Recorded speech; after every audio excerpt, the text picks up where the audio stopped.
Uno degli ospiti musicali di questa 24esima edizione del Meeting dei Giovani è Luca Napolitano, un'esperienza 2009 targata Amici. Ecco il senso di questo raccordo con il mondo giovanile. È stata un'esperienza per te arricchente? È stata un'esperienza molto bella, salve a tutti, e mi sono divertito molto perché è una giornata dove i giovani si rincontrano, una giornata di unione dove tutte le persone possono divertirsi, passare un giorno diverso, e ho contribuito nel mio piccolo con la mia musica a rendere questa giornata, spero, piacevole. Ecco, cosa si prova quando si canta per un target che prova le tue stesse emozioni, per i giovani? Di certo è emozionante perché rivedere ragazzi che ragionano come me, che la pensano come me, comunque sono cresciuto in queste zone, ben sapete che sono napoletano, quindi sapere che posso far parte delle loro giornate e che posso essere un loro punto di riferimento perché mi rispecchio in loro e loro credo si rispecchino in me.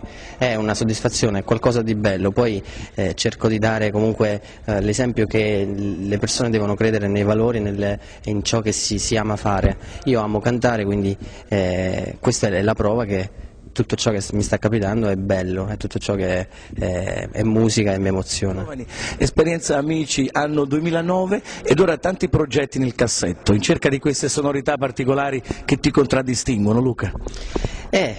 Sto facendo dei lavori, è stato tutto un viaggio che ho percorso da Amici finora. Oggi ci troviamo per il meeting, una delle giornate importanti di questa zona.